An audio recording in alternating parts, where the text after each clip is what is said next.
unforeseen consequences, which aren't really all that unforeseen if you take into account prohibition. Oh yeah, Okay. yeah, prohibition. So Like they knew the consequences. Okay. So then they try to manipulate the situation even more with these Contras, and then other shit before with the heroin deal in Vietnam. Oh yeah, fuck yeah, And fucking heroin deal in Vietnam. Let's talk about that. we'll talk about that. You go ahead. Go ahead. Okay, well, basically there was this guy had Bang Pow. Vang Pow. Okay. Bang Pow. Vang I Pow. thought they were saying Bang Pow. I know. I thought that Like the first time I saw fucking it. Batman, the old Vang 60s Pow. Batman. Yeah, the bubbles. Adam West shit. No, this guy Vang Pow. He was with what was it? The fucking He was with Southeast Asia is where he was based out of, and he was an ally of the U.S. military against the communist Vietnamese. U.S. military. It was the freedom fighters, I believe. No, that was the Nicaraguan people. This was the CIA secret army, they called it. Secret Army, that's what it was. But they were selling. Yeah, see. They were selling opium. Yeah, because that's. Or I mean, heroin. that's because the U.S. government wouldn't. They were helping them, but they wouldn't pay for anything they did militarily. Right, so they had to sell this opium And to that get was money to exactly. finance themselves. Exactly. And then one of the main ways they did it was by selling it to U.S. And they sold it to the CIA, of course. Took the money. Right. I'm sorry, took the heroin. Well, to the United that's the States. conspiracy theory. Yeah, if you believe that just a few rogue agents did it. But yeah, they took the heroin. Now the thing about that is What is the thing about that? anybody know a guy named Frank Lucas? Anybody? Show hands. Frank Lucas. I'm sorry. He's if I'm not mistaken, he's the guy that the movie American Gangster, Denzel Washington was made of. Now the guy Frank Lucas, he lived in Harlem, and he took all this fucking heroin. They called him the heroin kingpin. Like the big fat Spider-Man villain. But he took all those fucking heroin that was flown in from Vietnam, and just fucking sold it all. Made a shit ton of money. Oh yeah. But I mean, and that's the same thing with the Rick Ross thing. The CIA brings all this heroin in, just like it did with the cocaine, and they meet a guy who sells it. And it's sold on the streets. That's what I'm saying is so ridiculous. So the government makes the shit illegal, okay? Causes all this fucked up shit in society, all these unforeseen things that they didn't fucking count on. They thought they were making a better fucking world for people, supposedly, is what they think. Right. Okay, and then they start trying to manipulate shit with the heroin thing, okay? So what actually ends up happening is they end up selling the drugs to us, to our people, on the streets, and especially our African American community. No, that's what I was gonna say. The thing is, most of these goes to African American. Now, African Americans comprise almost 15% of the U.S. population, but they also comprise nearly 40%, 40%, in the U.S. prison population. And all of that is because, we all know the stereotypes, like a cop sees a black guy and the black guy's immediately doing something wrong. Obviously, that's not the fucking case. That's a horrible, that goes back to the fucking 60s, and the times before that. It's just asinine. It's fucking sheer, just blatant fucking racism. But it's still a thing. And these cops fucking see a black guy, alright, so a cop sees a black guy, especially in California, he sees a black guy and a white guy speeding. Which one is he going to stop? He's going to stop the black guy. And more than likely, because this black guy comes from an impoverished, I'm not saying all black people come from impoverished neighborhoods, but in South, say South Central or Harlem. A lot of these people that grow up in these ghettos, the majority of them are black. Right. And the first business. This is something Rick Ross said on the Joe Rogan Experience. The first businessman that comes up to you when you're growing up in South Central, he's a fucking cocaine dealer. That's the first way you get at making money. Like the first businessman that comes Right. up to you, like, hey, got a proposition for you, kid. And I mean, they see this. They see the way this guy's living. They see the money he's bringing in. The money. Because, I mean, they get paid fucking fat dough from all these junkies that are buying this shit. But, I mean... Well, I mean, I used to have my best friend Sees this way spent of life. 3 years in prison for selling crack, and he would make like $700 a day. How much money did Rick Ross Like make? small, and he was small time, like in Logansport, Indiana, and they said like making And that's Logansport, fat Indiana. wads, dude, like every day. Yeah, that's Logansport, Indiana. That, like, here's Logansport, Indiana for the people that can see. Here's Logansport. Here's South Central. I don't even have a big enough fucking Yeah. finger span for how much bigger South Central LA is compared to Logansport, Indiana. I mean, if you're making that kind of money in a place like Logansport, Indiana, can imagine what these guys are fucking making, like, in the streets, in the ghettos. Because, yeah, I mean, he was making that off an 8-ball, Yeah. which is like something like that. Yeah, it's just a small little circle. But yeah, like I was saying, the government creates these problems, okay, and then so they're spending money eventually on getting these drugs here, anyways,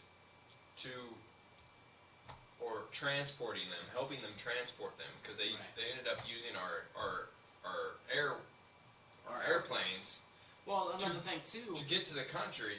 So then they spend the money on fighting this guy who's selling the shit in our country, Frank Lucas. Fucking. And then when they catch him, they give him a plea bargain where he doesn't even go to fucking prison because he turns in the people who were helping him, his own family, the people who were killing and doing all kinds of crazy shit and selling the shit for him. Yeah. And he goes in witness protection, never fucking No jail. No jail. He's free. He's And then yeah. Rick Ross, a guy who actually he says it himself, and I would love to believe it, and hopefully it's I would true. love to meet Rick Ross. That he seems like an awesome. He dude. had a pretty non-violent system going there, where he didn't allow that kind of thing. Never killed anybody. And How many people did? I fucking think Frank that's Lucas kind of kill? I think that's possible. Where, whoops. Jesus. Yeah, I just think it's possible where you don't have to be forceful, and people who don't want it, they don't want it, and it's drugs. People who want it, they want it, and you can always work with people, but they end up giving this guy fucking 20 goddamn years. Lifetime sentence. They gave him a lifetime sentence. He got out. Right. Of He his got fucking- out because he got 20 years because he was able to get himself out. Yes. Now, was it the? Okay, it was. It was the heroin that was supposedly flown in the caskets Right. from Vietnam. Right. I mean, Allegedly. allegedly, yeah. I'm not speculating or anything. We are not a conspiracy podcast. But I mean, in the goddamn movie, they worked with this fucking fellow, Frank Lucas, and they had that scene in there. And they showed him shooting people right in the fucking street. Exactly, just walking away. And like, they glorify this motherfucker. They glorify all these fucking violent drug dealers. Now Rick Ross is a guy. He's outside of prison now, and what he's doing, he's managing musical acts. He's got his own T-shirt company. He also does things like he speaks to colleges and shit about the dangers of drug addiction and stuff like that. I mean, he learned his fucking lesson, and I mean, he's doing great things outside. Well, of prison. yeah. Well, he was even saying that sometimes, like, the schools won't even fucking let him go talk because he's a convicted drug dealer. But they'll let somebody who promotes that kind of thing, And another thing, someone like a Jay-Z or the fake Rick Ross go. oh yeah, talk William to him. Roberts, Fat Bill, we'll call him. But I stole that from the Joe Rogan Experience. Joe, if you're listening, please don't be mad. I stole your stuff. I'm sorry. And we'll do it again if we have to. Yes, we will. But I mean, like Rick Ross, he's doing the right thing outside. Like Freeway Rick Ross, he's got his own fucking social network actually. Freeway Enterprises or freewayenterprise.com. It's kind of like a Facebook thing. Yeah. He's got redundant freeway. He's got that. He's got a Twitter. Freeway Ricky. At Twitter or at Freeway Ricky and freewayrick.com. He's got videos and stuff and pictures from him meeting all these people on his. That's freewayrick.com. This guy is a fascinating individual. I mean, his story alone is just amazing. If it's amazing enough for fat ass William Roberts to tattoo Rick Ross on his fingernails and act like he's Rick Ross. I mean, obviously, and I guess there's 3 other people that stole his names too. Like it's fucking. But I was about to say that they should do a movie about this guy and not fucking what's his name. But I guess they are the actually. Documentary, yeah. Well, no, I think they're doing an actual movie about him. I can't remember who he said was gonna play him though. Yeah, they talked about I think on his last visit on the Joe Rogan Experience. Right. Oh, well, yeah, Freeway Rick. He talked about how he, as soon as he got out of prison, what he wanted to do was put together a documentary, and he did. Oh, then yeah, they should definitely do that too. Oh, I mean, he already did it. I guess it's already out. But is it? I guess, yeah. Well, I haven't we should actually see looked it. for it. What it's called is fucking. I got fucked by the government. Something. Movie. Please watch.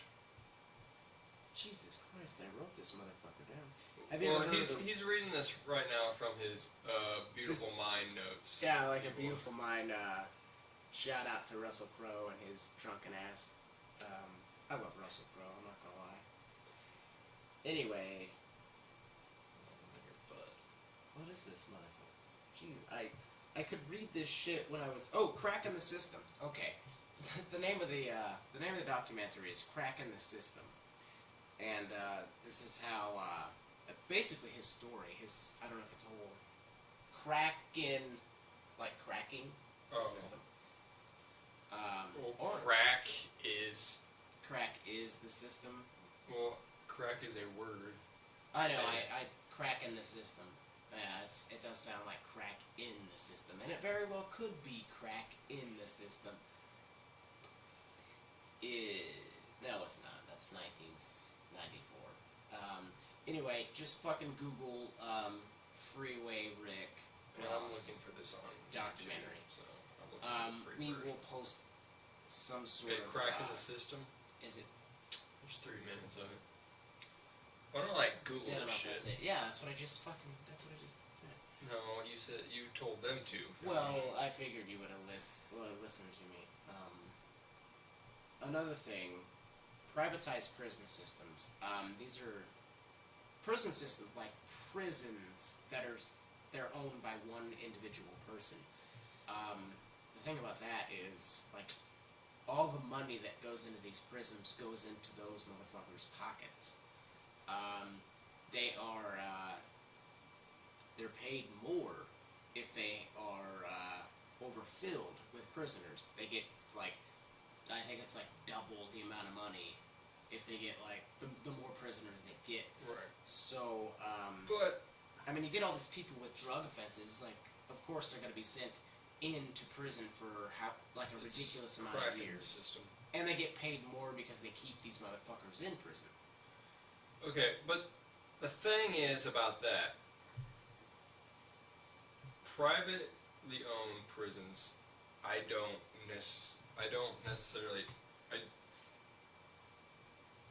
disagree with them. See, it's very tricky. Because the thing is, they're getting the reason that they get so much money, and that it's such a lucrative business, is because of things the government does, like make laws making certain things illegal. Okay, I get you there. Like, And then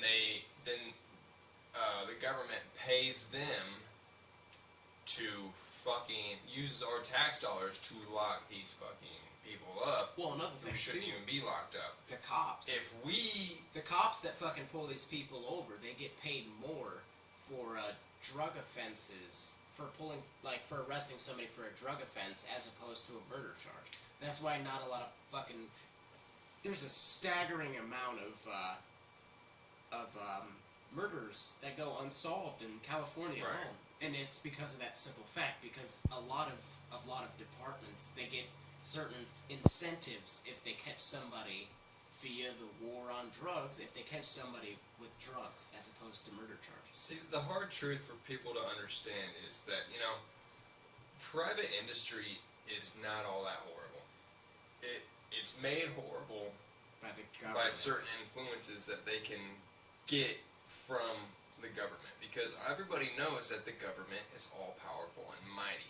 Yes. And corporations are not if the government is eliminated from their influence. And that is why the thing, like, I don't like corporations either, because they have such a strong hand within the government. There's such influence, yeah. And without that, they don't. And so what I'm saying here is, fuck it. Okay, the Rampart District in LA. You ever heard anything about the Rampart District of the LA Police Force? Okay, so apparently, and this is again something I heard on the Joe Rogan Experience with Rick Ross, but I mean, Joe Rogan, he knows like some of the inside shit on the Rampart District, and he himself said, "Oh yeah, they're a corrupt, just group of fucking cops. Like that's a corrupt district of the fucking cops." And he's like, a lot of them are. He said that whole division is I don't remember if he said paid for or backed by, but Suge Knight, and then Suge Knight paid them to kill Biggie Smalls and probably Tupac as well. And I don't know if that's true. I don't know. Yeah, the Tupac one's hard to believe because he was in the car and got shot. Too. Yeah, exactly. But the Biggie Smalls is, Right. I mean, the Big Small one. You don't know. I don't know either. I don't fucking. But yeah, the whole done, it's police gone. thing, and I think that's what I was gonna say next after I went into my whole rant. But Yeah. the police, like, we have this whole system where, oh yeah, that's the other thing, like, the other big truth that is hard to wrap our minds around and really fully understand and that we have to face is, there's going to be a lot of jobs lost once we say, hey, these fucking things need to be illegal. We need to that's fucking true. quit locking people up goddamn left and right. That's We're true. trying to be the fucking leader of the free world, but we have the largest prison population in the world, and I think that's per capita, which is per person, Yeah. which is like the most accurate account you can do. And then a huge portion of that is African American. Yeah. Which is still a minority in the United States. Right. Which is And- amazing. But people are like, oh no, but we got, we love our police and we love our protective services, Now, hold And on. that's great, I want to. but they're not being protective services. They're just locking our people up, and it's not their fault. They're just kind It's of their fault. brainwashed. Exactly. Yeah, and They're not brainwashed. They have a lucrative job. Now, there are good cops out there. There are a lot of good cops out there. I personally believe the good cops outweigh the bad. But I mean, when you see, and we talked about this, how cops just fucking roll through like stop signs and shit like that. Just shitty cops, like in Monticello, Indiana, which is where I live, which is where Ape Shit Studios is. I mean, this glorious backdrop you have is Monticello, Indiana. This is my place. But I mean, like on a scale, it does not equal out. Trust me. But I mean, like, I get pissed off when I see cops running red lights, or cops speeding up purposely to catch lights, or cops fucking flicking their lights on to get past an accident because they have to, like, they're off, like, you know, they just clocked out and they're off shift. They just fucking whoop, whoop, fucking turn on their lights to get everybody out of the way so they can just to convenience themselves. I get pissed Or off. should only abusing their power, like, But- even worse than that. But if I was living in California or someplace like way more populated than my small fucking town, and I saw some of the shit that went on there, and I mean just talking about all this shit, like all, you know, the planting drugs and shit like that. I mean, just in all And the planting drugs. Yeah, like, you see all the movies about it. documented cases about police officers in Los Angeles dropping drugs on, and not just black people, but mostly black people. But I mean, they plant drugs to incriminate these motherfuckers. And I think the bad It's thing about it is, like, okay, yeah, there are a lot of good cops, but I think, you know, a few years ago there were a lot more good cops, and a few years before that there were a lot more good cops than that. Well, I mean, And I think it's progressively becoming a thing of this whole institution is just getting more and more corrupt. well, let's talk about the quota system. I mean, towards the end of the month, you see a cop, you start slowing NYC has the stop and frisk Yeah. situation where they have to fill quotas on how many people they fucking stop and frisk. for no fucking reason, but they have to fill those quotas. And I mean, it's supposed to be illegal, the quotas. But Well, the Fourth Amendment is totally dead in this country. dude, how many amendments in this fucking Constitution are dead? Like, let's be honest here. Exactly. You know, I mean, the whole thing started with the fucking The second, even the first, I would consider. Now, the whole war on drugs thing started with the whole prohibition, and I know you're thinking, wait, alcohol's not a drug. Actually, alcohol is a fucking drug.